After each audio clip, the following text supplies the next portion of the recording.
नमस्कार, आप देख रहे हैं हमारी खास पेशकश सवाल है बवाल है। सवाल यह है कि बिहार की राजनीति में या कहें बिहार के चुनाव में मुसलमान किसकी तरफ जाएगा। मुसलमान मतदाताओं को अपनी ओर लाने के लिए ओवैसी सीमांचल पे डेरा डाले हुए हैं। वहीं तेजस्वी यादव के दिए बयान से भड़क गए हैं और सवाल कह रहे हैं कि जल्द ही तुम जमीन पे आओगे। सवाल यह है, क्या आरजेडी या महागठबंधन इन मुस्लिम मतदाताओं को अपने इर्द गिर्द गोलबंद कर पाएगा। और बिहार की सियासत में अगर देखा जाए, मुसलमानों का राजनीतिक प्रतिनिधित्व लगातार क्यों कम हो रहा है। और जो बात उठाई गई है कि 4% वाला उप मुख्यमंत्री, 14% वाला मुख्यमंत्री, तो ये 17 से 18% वाले राजनीतिक प्रतिनिधित्व के मामले में कहां खड़े हैं। ये कुछ ऐसे सवाल हैं जो आज हम अपनी चर्चा में रखेंगे। पहला सवाल, क्या बिहार का मुसलमान महागठबंधन के साथ गोलबंद होगा? क्या बिहार के मुस्लिम वोट बैंक में ओवैसी सेंध लगा पाएंगे? और तीसरा, बिहार चुनाव में ध्रुवीकरण का किस पार्टी को लाभ मिलेगा? इस पर चर्चा करने के लिए हमारे साथ बहुत ही खास मेहमान जुड़ चुके हैं। राष्ट्रीय जनता दल से डॉक्टर राजकुमार राजन हमारे साथ जुड़ रहे हैं, श्वेता प्रिया जनता दल यूनाइटेड से। श्वेता जी, शुरुआत में आपसे करूंगा, आपका मुस्लिमों को लेके मोह भंग क्यों हो गया? देखिए रमेश जी, हमारा कोई मोह भंग नहीं हुआ है और ऐसी बात नहीं है। हमारी पार्टी एक ऐसी पार्टी है जो विकास के मुद्दे पे बात करती है और उसमें कोई जाति और धर्म नहीं आता है। जहां तक मुझे लगता है आप सीट्स की बात कर रहे होंगे। आपने खुद ही पकड़ लिया, जब अगली बात आप जानती थी कि मैं कहां आपको पूछूंगा। देखिए, हम इसमें सबसे पहली बात तो ये है, अगर आप हमारी पार्टी को देखें, जेडीयू को देखें, तो 2015 में 2015 में हमने 7 प्रत्याशी खड़े किए थे मुस्लिम से और उसमें से 5 सफल रहे थे, जिसको देखते हुए 2020 में हमने 11 सीट्स दिए थे। अब 11 सीट्स में से हमें सफलता नहीं मिली, 0 सफलता रहा। अब उसको देखते हुए हमने इस बार 4 सीट्स दिए हैं। इसमें ऐसी कोई बात नहीं है, हिंदू मुसलमान वाली कोई बात ही नहीं है। नहीं, यही बात है, मैं इसलिए पूछ नहीं, ऐसी खुद कहा ना, ऐसी कोई बात नहीं। 11 लोगों को दिया, उनमें से नहीं जीता, तो इस बार हमने सिर्फ 4 लोगों को दिया, उसमें भी 2 महिलाएं। ये सफलता, तो उनके राजनीतिक प्रतिनिधित्व की बात तो करेंगे ना। आप देखिए, प्रतिनिधित्व की अगर बात करते हैं तो 2015 में हमने 7 सीट्स दिए थे, 5 सफल रहे, तो हमने 11 तो हमने 2020 में दिए। हाँ, इसीलिए देखा, उसको देखते हुए तो आपका मोह भंग हुआ है या बीजेपी के प्रभाव में आके ये हुआ है? किसी प्रभाव में आके नहीं हुआ है। ये एक राजनीतिक नीति होता है जिसके तहत सब, अगर आपको विकास करना है तो आपकी सरकार वहां आनी चाहिए। तो ये सिर्फ एक राजनीतिक, जो हमारे जेडीयू के का जो भी डिसीजन है, वो किसी की सफलता और ऐसी क्लैरिटी होनी चाहिए। बीजेपी ने 101 में किसी को दिया ही नहीं, वो समझ में आता है, लेकिन जेडीयू भी उस प्रभाव में आके ना दे, ये समझ में नहीं आता। उस प्रभाव में नहीं है रमेश जी। सबसे बड़ी बात मैंने आपको बताया, अगर ऐसा प्रभाव होता तो जब 2015 में उनकी सफलता दिखी तो हमने सफलता के बेसिस पे 2020 में 11 सीट्स दिए थे। अब उन चीजों को देखते हुए 2025 में सबसे जरूरी होता है।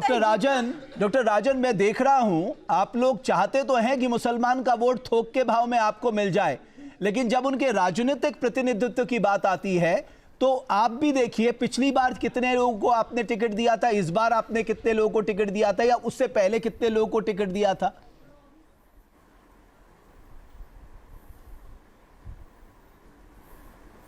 रमेश जी, देखिए, हमारे घोषणा पत्र में हमने जो वायदे किए हैं उसको पूरा करेंगे।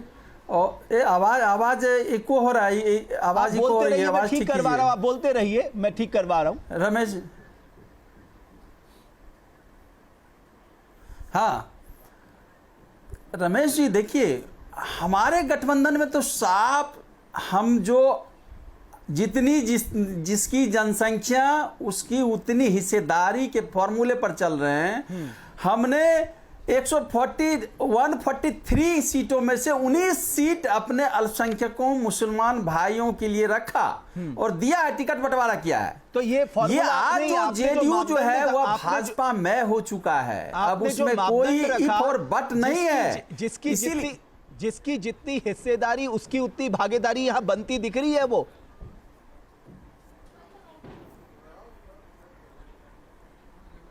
बिल्कुल दिख रही है। जो जहां पे जो सीटें आएगी उसको फिर दोबारा मौका दिया जाएगा। हम वादा कर रहे हैं, हम हर एक जनसंख्या के आधार पर प्रतिनिधित्व देंगे और आने वाले समय में जब हमारी सरकार बनेगी तो आपको दिखाई देगा कि हमने जो वायदा किया था उसको पूरा किया है। हर वर्ग को प्रतिनिधित्व मिलेगा। और दूसरी बात, रमेश जी देखिए, भाजपा जो दुनिया की सबसे बड़ी पार्टी कही जाती है उसमें कोई जगह अल्पसंख्यक मुसलमानों के लिए नहीं है।